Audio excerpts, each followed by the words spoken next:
Hello beautiful people, welcome to my YouTube channel.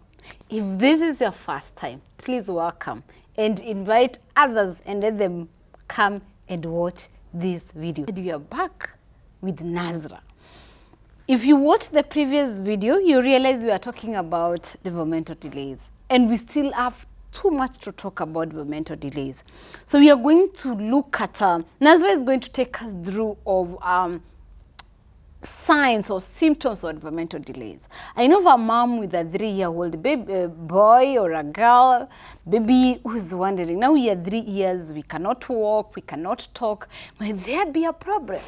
Now we are here with I'm here with my 4-year-old son who cannot talk more than one word. And that one word does not come out well. Or I have a 5-year-old who doesn't like being with others, or this and the other. So what are the signs as a mom, as a dad, as a parent? What are those signs that you need to look at for you to be able to know, okay, now these ones is a red flag for me to go and see a neurodevelopmental doctor, or these are a red flag for me to see my pediatric. And then of course, a pediatric, I send you to a neurodevelopmental doctor who can do an assessment, who can do a detailed assessment or a comprehensive assessment. So what are those signs? We want to look at developmental milestones for children. And if your child misses those developmental milestones, then you'll know for sure there's something that is not right. So that we at least, we are doing this video so that we can encourage more of early intervention. Please note this down. We are doing this video to encourage early intervention, because we want children to start getting help when they're 2, when they're 3, when they're 4. Rather than having children at 12, at 13, see that the time the parent are trying to figure out what might be their problem. We want, and we are happy. For me as a speech therapist, as a special needs teacher or educator, I'm very happy as a parent are looking for specialists to support their children to be able to fill the gaps. So for this specific video, if you need to get a pen, please get it. If you need to get to watch this video over and over, please do it, because we need to look at it not right, and we'll be able to go and get help. So please sit down and let's learn from Nazra. Nazra, karibu. Welcome. Thank you, Linda. So first I would like to draw attention to the fact that parents who are becoming parents for the first time usually are overly anxious. Yes. And they will run to the doctor at the happening of something very small, which is good. Yeah. But then once you become a parent for the second time or the third time, you start to become lax. The reason being, you'll be more confident and you'll be like, okay, well, everything is fine. Yeah. However, we need to understand that every child is different. Yeah. So if your trigger point was just anxiety with your firstborn, even for the secondborn, you must watch out for signs. Yeah. Okay, that's why they go missed. Because then you're like, oh, I'm just overthinking. There was nothing of the sort the first time. However, always treat your newborn as a newborn on their own.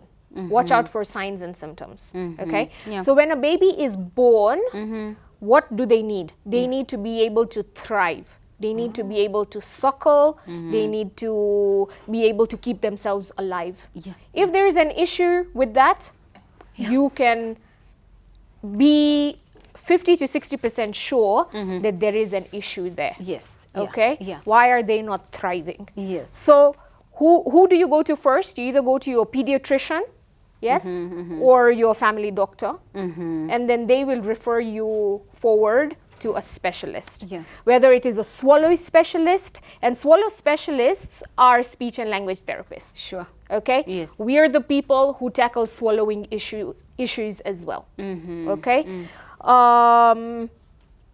Let's go through the other ages and stages. Yeah. Okay? Yeah. At 3 months, a child begins to make eye contact. Yeah. Okay? With their parents. That's in addition to speech. Yes. Yeah. Yes. Yeah. So the whole language part, because we have to remember there's a cognitive part, there's a language part, there's a play part, there's a social part. So we're language and body language, because eye contact is body language. And speech as well. Exactly. Yeah, so there's verbal and non-verbal language. So when we're talking about eye contact, we are talking about the language component of the brain. Yes. Okay? Yeah. So by the age of 3 months, your baby should be making eye contact. Okay? They should be able to realize who mom is. So making eye contact in terms of they can try to at least, you know, get to know who is this holding exactly. me. Exactly. Not like serious eye contact, but you just something like realizing this is mommy. Yes. You know, yeah. So in case I am the And outsider in the room and I say, look, baby, mommy is here. Then they should, that should trigger that this is mommy. Yeah. Right? And look at mommy and be happy seeing mommy because mommies are love, right? So that should have already developed. And also by the age of 3 months. 3 months. Children are very, very sensitive to touch, sensitive to sound from the time they are in the womb. Okay? So at 3 months, they should be responding to sound. To mommy's voice. To mommy's voice. To the word mommy. Yes. And making eye contact, not only with mommy, but especially with mommy. Yes. Okay? Because that is their lifeline. Yes, Mom is their lifeline. Yes. And to add something there, cooing as well. Yes. And cooing, baby babbling, you know, responding to different sounds taking place in the room. If someone is going to, you know, click their fingers. Now, of course, if they have a hearing impairment, they will not respond. Yes. Okay? If they have an intellectual disability, they might not respond. Yes. If they have autism, they might not respond. Okay? So that's important. Are they responding to sounds? If you're clicking or if something drops a loud sound in the room, are they responding? Are they responding? At 3 to 4 months. At 3 to 4. So that's important. Okay. Yes. At 4 to 6 months, they should be able to respond to their own name. Names. Hey, John. Hey. Look. They should be able to look at you. Okay, if they're not responding, that's already a telltale sign that something may be wrong. Especially at that stage, like 6 months, some children who might not have achieved the end control, the neck control. Exactly. At the time, it's good to go and consult your pediatric. Yep, so we're talking about cerebral palsy here, for example. Palsy, because what happens there is your body becomes very flaccid. There's no neck control, so the baby's not able to lift their head up. You know, if you're holding them here, their neck just goes backwards.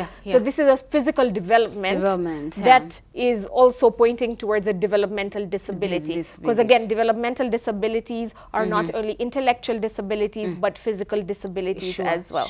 Okay?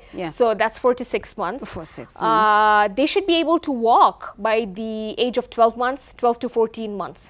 And now, if it's to take you back a little bit, also for speech between 4 to 6 months, the child should be able to bubble.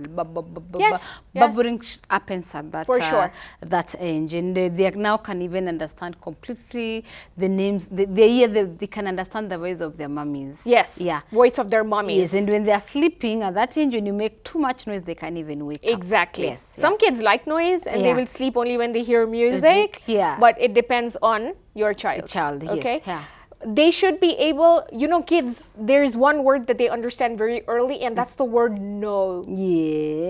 By the age of 8 months, children already know what is no. So when you say no, they know that you're serious, not only from the tone of your voice, but the word no, because it is short, and they know not to do that. And of course, your facial expression changes. So they should be able to read all of this by the age of 8 months. Okay? By the age of 10 to 12 months, that's 1 year. 1 year. They're able to say mama, dada, baba, gaga. One word. One word. If you're called Linda, they may likely say Inda. Exactly. Of course, with a lot of speech errors, they may omit some sounds, omit some ones. But they're making noises But already. at least, But at least there are some ones that will come out and do. If you listen keenly, you can understand this is what they're saying. Exactly.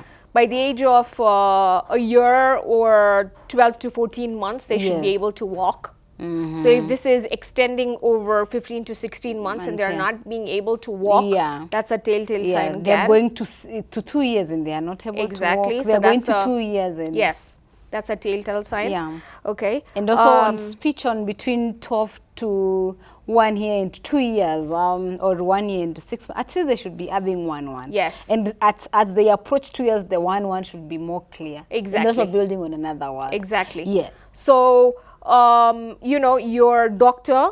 And also point. There's something we forgot. The nonverbal cues. Being able to point at this is what I want. Be able to, you know, to point this is what, to gesture, to refuse something. Yeah. Yes. Yeah. So, you know, in the 5 stages of development, where we start from prenatal and go all the way to preschool. Yes. Yeah. There is there are various ages and stages. Yeah. So, for example, between 1 to 12 months, they are developing how to think. They're developing the motor skills that you're talking about. They are developing social skills. Yes. Are they coming to mommy easily? Are they going to strangers? Yeah. You know, this is the whole infancy stage. Yes. Then there's the toddlerhood, where they're beginning to walk. And at a tundra stages, it's what, which age? It's between 12 to 36 months. Yeah, so Mm-hmm. those are your toddlers, 1 to 3 years, Yes. where they're beginning to point. They are developing their words. You know, by the age of 12 to 14 months, they should have about 20, 25 words. And then the number of words increase with every month, right? Yeah. So these are guidelines that your speech therapist can give you if a delay is noted, Yes. of how many words they should have. Yes. Are they being able to put 2-word phrases together? Are they being able to point into the room and say, oh, chair, or TV, or speaker, you know? So all that comes at that age range. Again, now, when you look at 12 months, 13 months, 14 months, 15 months, 16 months, all the way to 36 months, there should be a consistent increase in the number of words that they're able to express. Sure. Now, what happens with autism, a lot of parents say, oh, but my child was speaking, and then suddenly they stopped. Yes. This is called a regression. Yes, Yeah? regression, yes. So by the age of 2, a proper diagnosis can be made for autism. For autism, yeah. You know, we can't have them going in and getting a proper diagnosis at 1 or 1.5. Between the ages of 2 and 2.5 is when a neuropsychologist or a neurodevelopmental person can actually diagnose, assess, and make a proper diagnosis that, yes, this is autism spectrum disorder. Okay. So we can't do it too early, but we shouldn't wait too long either. Yeah. So those are some of the developmental milestones, delays you see. Either on speech, either on cognitive, either motor on skills. motor They skill. cannot kick a ball. Yes. They cannot hold things in their hands. Everything is slipping out. Their grip gets very strong from an early age. Like 3 months, they're already holding your fingers, right? Maybe even earlier. So are they able to grip onto things? Are they mouthing things? When you give them food, what are they doing with it? Are they just sitting there and staring at the food? Yes. Or are they putting everything in their mouth? That's sensory. So how is their sensory perception and sensory processing? So yes, all these. Okay. And your pediatrician will be able to tell you. Yes. When you go see them in the first year, every 3 months, and after that every 6 months, if they're not responding or haven't developed a certain skill, they can tell you. Okay. Well as well. So a worried parent can look up the ages and stages of development and see what their child should be able to do. Yes, now as you have come to the end of this video, so what I can say, between the age of 1 to the age of 3, please look out for any delayed, any area that you feel your child may be delayed. Yes. And if you feel there's an area the child is delayed, please go to your pediatric or your family pediatric. Yes. And please ask more questions. Tell them, you know, give them what's happening to your child. Yes.